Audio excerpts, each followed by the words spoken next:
sa sunod-sunod na malalakas na lindol at paghagupit ng sunod-sunod ding mga bagyo.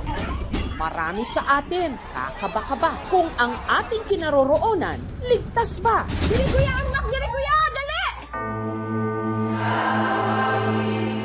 Pero may isang grupo ng mga mananampalataya na hindi raw nayayanig ng takot. Paniniwala kasi nila ang kanilang may likha naglaan ng isang lupang pangako na magsisilbi nilang kanlungan sa pagtama ng anumang sakuna.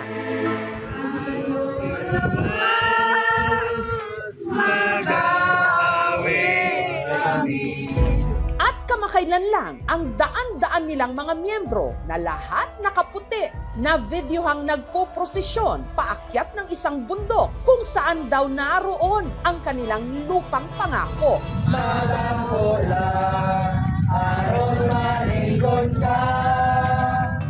Pero hati ang opinyon ng publiko sa kumalat na video. It is a cult.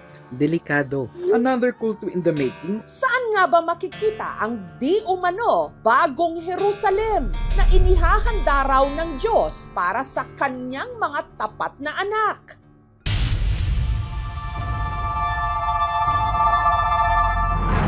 Para bigyang linaw kung sino o ano ba talaga ang grupong ito, nagsaliksik ang aming team at napag-alamang ang tawag sa kanila, Bishop of the Philippines Divine Missionary Church o BPDMC na mas kilala bilang mga Rizalista. At ang kanilang simbahan, matatagpuan sa tuktok ng bundok sa bayan ng Dumingag sa Zamboanga del Sur na kung tawagin nila Belen Bagong Jerusalem. Para marating ito, kailangang sumakay ng 4x4 pickup. Habang binabagtas ang malubak na kalsada paakyat ng bundok, may mga madadaanang gusali. Mga simbahan daw ito ng BPDMC. Dahil hindi na makapasok ang mga sasakyan sa bahaging ito ng kalsada, kinailangan ng sumakay ng aming team sa habal-habal. Hanggang narating nila ang isang bundok na tahanan ng BPDMC, ang Belen Bagong Jerusalem. Nakatayo ito sa 2,400 hectares na ipinatayo raw ng kanilang head founder, si Fulgencio Manaba Marinduque Sr. o kung tawagin nila, Master P. Siya po ang nagbinyag ng pangalang Belen. Yung Belen po nasa 70s pa po yun. Sagrado raw ang bundok na ito. Dito raw kasi unang nagpakita sa mga sinaunang miyembro ng BPDMC ang tinatawag nilang banal na espiritu. At dahil sagrado ang lugar, may mga batas daw na kailangang sundin na tinatawag nilang 40 Holy Laws na kaukit sa medal cement na ito. Bawal yung pagpapamusic ng cellphone na hindi naman naaayon sa mga tinatawag naming mga holy song po. Bawal po ang pagsigaw doon at saka pag tumatawa ng malakas. Sa mga kababaihan naman, bawal magsuot ng mga pantalon, mag-shirt. Bawal din yung mga nag-earrings po. Saka pagpaputol ng buhok na mababa, ipinagbabawal sa lahat ng membro, lahat ng sugal. Meron din sila ritong plaza sa harap nito, ang tinatawag nilang student church. Doon sa student church, tudluan kay labi ang mga kasagarang membro namo. Adunay parts nga hintel sila. Tudluan sila saktong pamatasan, saktong hiyas, o unsang mga gawi nga ngayon mga itudlo. Sa loob, may nakasabit na mga watawat. Ang litrang P ay nasa Pilipinas po. Saka litrang G, Jesus. May nakapaskil rin ditong larawan ng ating pambansang bayani, si Dr. Jose Rizal. Si Senior Dr. Jose Rizal, yung amang bayan natin, pinapaniwalaan namin na bilang ipangalawang persona po sa tinatawag na Trinity, yung Diyos Ama, Diyos Anak at saka Diyos Espiritu po. Sa palibot naman, may nakatindig na mga bahay kung saan nakatira ang ilan nilang mga miyembro. Dito ko po nakita sa bagong pakigsaad na nakapamubo sa balaan ng Espiritu. Ang Belen Bagong Jerusalem, dito itinatag sa Land of Promise. Sa kasalukuyan, umabot na raw sa 10,000 ang umanib sa BPDMC mula sa iba't ibang mga lugar sa Pilipinas. Tanda bilang membro ng BPDMC po ang mga medalyang ito na isinusuot po. Ibig sabihin, guided na po ng Holy Spirit. Tuwing October 16, ang mga miyembro umaakyat ng Bagong Jerusalem para ipagdiwang ang tinatawag nilang Pista ng Manolonda. Katumbas daw ito ng Pista ng Pentecost ng mga Katoliko o yung araw kung kailan bumababa ang Espiritu Santo sa mga alagad ni Jesus. Pero higit daw sa puok sambahan, naniniwala ang mga miyembro na ang kanilang itinuturing na Bagong Jerusalem sa bundok ang siyang magsisilbing kanlungan nila mula sa mga kalamidad at gulo. Kung sakaling darating man na may mga lindol or mga bagyo, doon po muna kayo sa mga kanya-kanya niyong mga simbahan. Doon kami magtitipon-tipon dahil holy area po yun.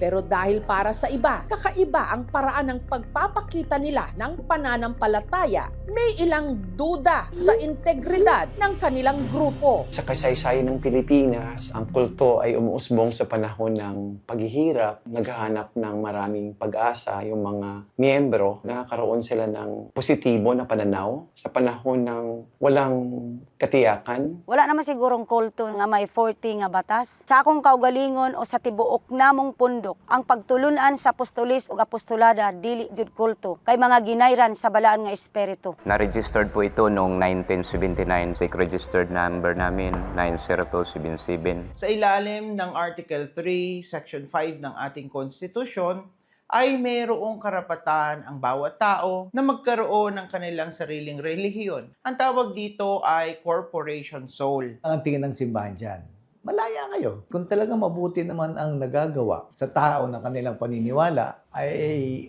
okay din naman yun. Bakit hindi? Huwag lang ang kanilang samahan o movement ay papunta sa masama.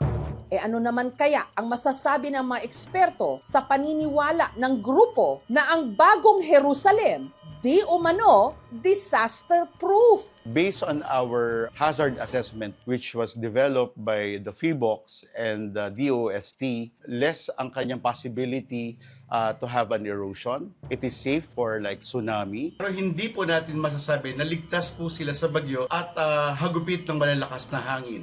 The nearest fault line is 100 meters away. Para sa akin, pinaka-importante, i-respeto po natin ang isa't isa kung ano man ang kanilang paniniwala. Kanya-kanya man tayo ng kulay at mukha ng pananampalataya. Alam nating lahat na nag-iisa ang Diyos at dapat tayong lahat tumalima sa kanyang mga utos. Maging mabuti, gumawa ng mabuti. Dapat lahat tayo maniwala dyan.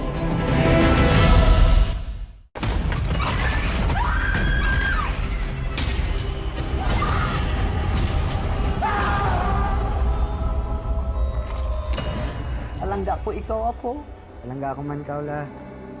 Ba't ka nagsiman? Maharap ko to eh. Para kay Lola din. Hindi ko na ho alam, hindi ko naiintindihan kung ano nangyari sa kanya. Siguro kayong gagawin namin ng lahat para sa kanya. Wala ka ba talaga nakita, Arner? Wala ka narinig? May gumagala na berbalang dito sa atin.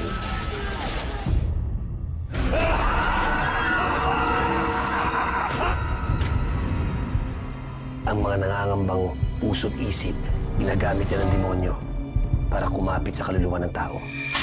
Alam mo kung sino yung dapat mong ipagdasal na hindi mo makita? Si Pochong.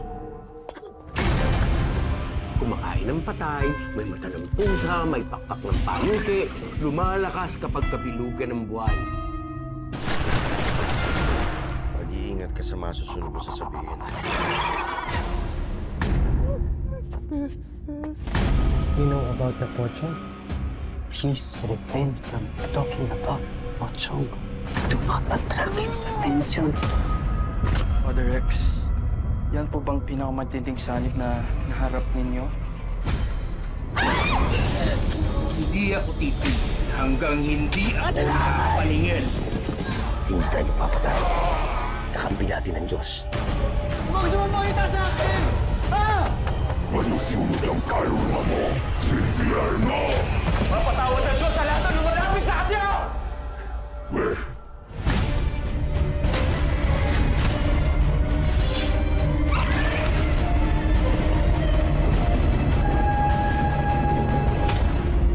Ito po si Jessica Soho at ito ang Gabi ng Lagim.